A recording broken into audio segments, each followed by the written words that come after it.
Bien, historia de la biología parte 2. En la parte uno era la edad antigua y luego damos un salto hasta la edad moderna. ¿Por qué? Más de 1000 años después. ¿Por qué?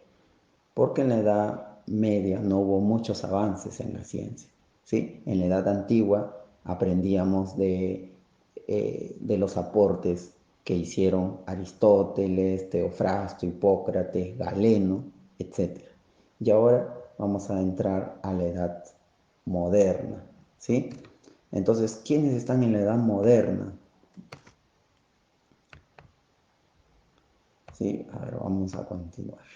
Está en primer lugar, ¿sí? En orden cronológico, Andrés Vesalio. ¿Qué hizo Vesalio? Vesalio fue un avesado, ¿sí? Vesalio avesado, ¿sí? ¿Por qué? Porque él se atrevió a hacer algo. Galeno diseccionó animales, hizo algunos estudios, pero se confundió en muchas cosas porque no logró abrir cuerpos humanos, cosa que Vesalio sí. ¿Qué hizo Vesalio? Pues seguramente se fue a las tumbas, sacó cadáveres y los diseccionó, los abrió. Sí, suena un poco feo, pero en realidad fue un gran aporte para la ciencia, porque si Galeno es el padre de la anatomía, por los descubrimientos que hizo, Vesalio es el padre de la anatomía moderna, o sea, estamos en un nivel mayor, ¿sí? La anatomía moderna. ¿Por qué todo el aporte? Porque él diseccionó cadáveres humanos y gracias a esas investigaciones, él escribió y publicó su obra en 7 volúmenes, llamada De Humanis Corporis Fabrica. Está en latín, que en castellano, como ven allí, significa sobre la estructura del cuerpo humano. ¿Quieren ver cómo era Vesalio? Ahí está. Un aplauso para Vesalio. Y ahí al lado ven las imágenes, ¿sí? Del que él dibujó, ¿ya? Y si lo quieren ver ahí un poco perturbador de repente o emocionante para otros, pero si lo quieren ver más grande, ahí está. Oh, tremendo aporte de nuestro querido amigo Vesalio, ¿sí? ¿Quién es Vesalio? El padre de la anatomía moderna. Entonces ahí está los dibujos que él logró hacer, ¿no? Miren acá, acá está el músculo, huesos y músculos, acá hay nervios, bueno, en este caso acá está lo que es la circulación sanguínea. Muy bien, luego vamos unos años después, ¿no? Que Vesalio es del año, nació en 1514 y más de 60 años después nace Zacharías o Zacarías Janssen. ¿Qué hizo este holandés? Pues inventó el microscopio compuesto, ¿sí? Y estaba compuesto, valga la redundancia, de 2 lentes. ¿Quieren ver? Ahí está nuestro científico o inventor, ¿sí? Zacarías Janssen.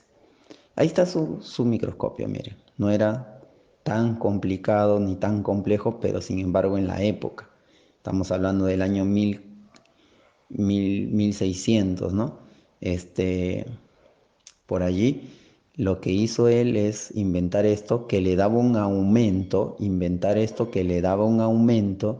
de 3 a 9x, o sea, de 3 a 9 veces.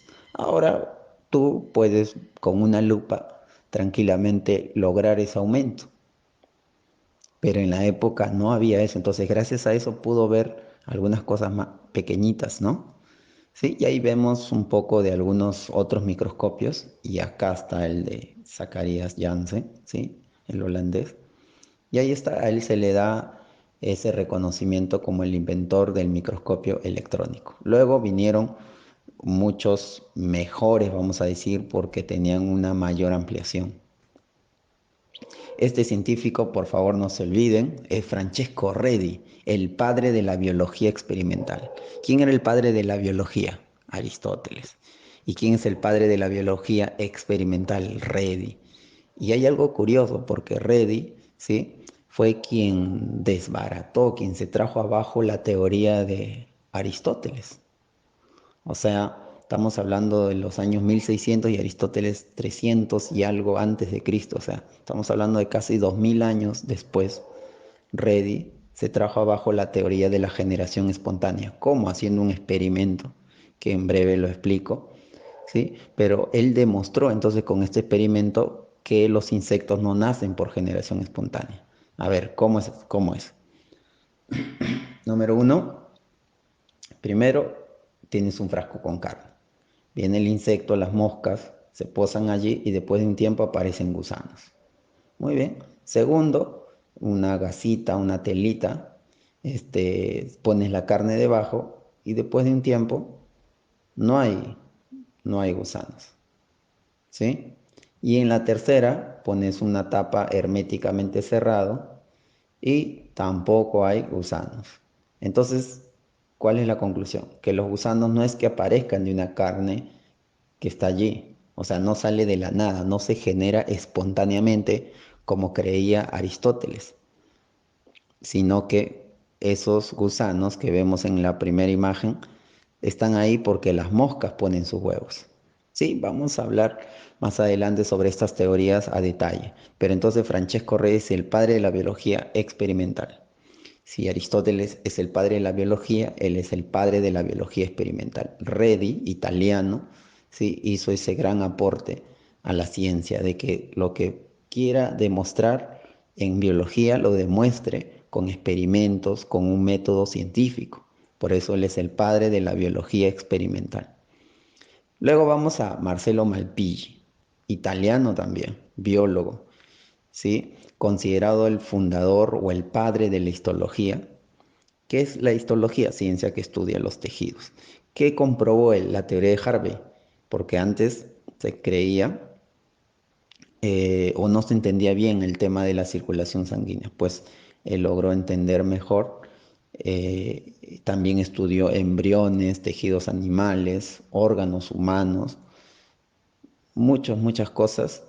La red pulmonar, eso fue algo muy importante, la red pulmonar, o sea, los capilares sanguíneos que conectan a las venas más pequeñas, o sea, vénulas, con las arterias más pequeñas, es decir, arteriolas. ¿Ya?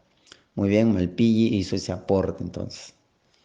Acá vemos un poquito más, describió, como les decía, numerosos tejidos y hay uno en especial, unos órganos, los órganos excretores de los insectos. Y justamente llevan el nombre, los órganos excretores de los insectos se llaman túbulos de Malpighi, en honor a este científico. ¿Quién fue Malpighi? El padre de la histología, y hizo nuevos descubrimientos también para la medicina, para la anatomía. Robert Hooke. Este es otro personaje que suena a Robin Hood, pero no es Robert Hooke. H-O-O-K-E. Físico y astrónomo inglés. ¿Sí? Él es el padre de la citología. ¿Qué es cito? Cito es célula. Viene del latín cito. Quien le puso ese nombre justamente fue Robert Hooke. ¿A qué? Miren, acá está Robert Hooke. Él tuvo su propio microscopio, por eso logró ver algo especial, logró ver esto. ¿Qué es esto? Acá vemos que parece un panal de abejas, pero hay como huequitos, como octógonos, como figuras que se repiten. A esas figuras que se repiten, Robert Hooke le llamó celdillas, cellulae, y de ahí viene el término célula. O sea, él le bautizó a esas cosas repetidas, le bautizó con el nombre de celdilla y luego célula le pusieron. Y hoy sabemos que esas cosas que se repetían, que lo logró ver con su microscopio, son células muertas en ese caso porque cogió un tejido vegetal muerto, pero esas células son las unidades de todos los seres vivos. Entonces, quien es el padre de la citología, ahora ya sabemos muchas cosas de las células, ¿no? Pero en su momento, estamos hablando de los años 1600, en esos tiempos fue todo un descubrimiento lo que hizo Robert Hooke. Acá está más grande, miren, su microscopio electrónico, su microscopio, perdón, electrónico llegó muchísimo después, su microscopio óptico, ¿ya? Él mismo lo construyó y llegaba a un aumento, adivinen de cuánto, bueno, ya lo vieron ahí, de 50x.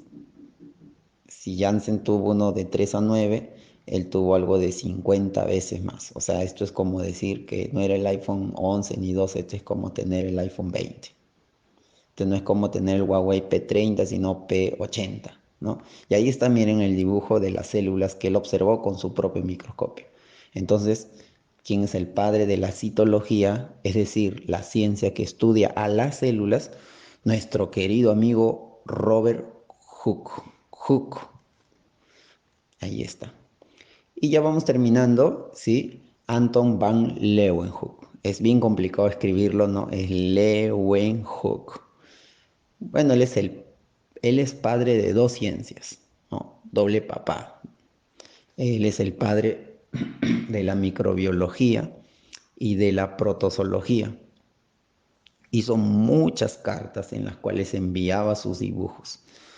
Como él no tenía tantos estudios científicos, o mejor dicho, él no tenía tantos títulos, ¿sí?, científicos, tantos doctorados, maestrías, como lo llamamos ahora, pues no era muy aceptado al inicio.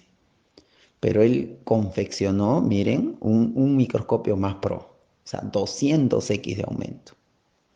No sé si ya perdieron la cuenta, ¿no? Robert Hooke de 50x, Hansen de 3 a 9x y ahora 200x.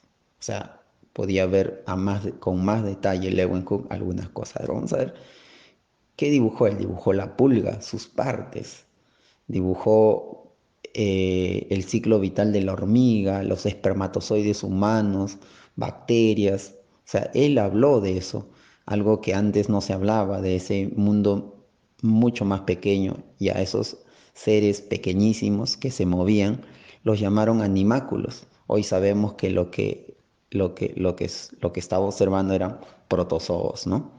Ahí está la pulga. Bueno, ahí está nuestro querido amigo Leeuwenhoek. Ahí están los espermatozoides de diferentes animales que él observó. Muy bien, para terminar, con broche de oro, Carl von Linneo. Linneo, ¿sí? Hay una frase que dice: Dios creó a los seres vivos y Linneo los clasificó. Así es, él es el padre de la ciencia que clasifica a los seres vivos. ¿Cómo se llama esa ciencia? Taxonomía.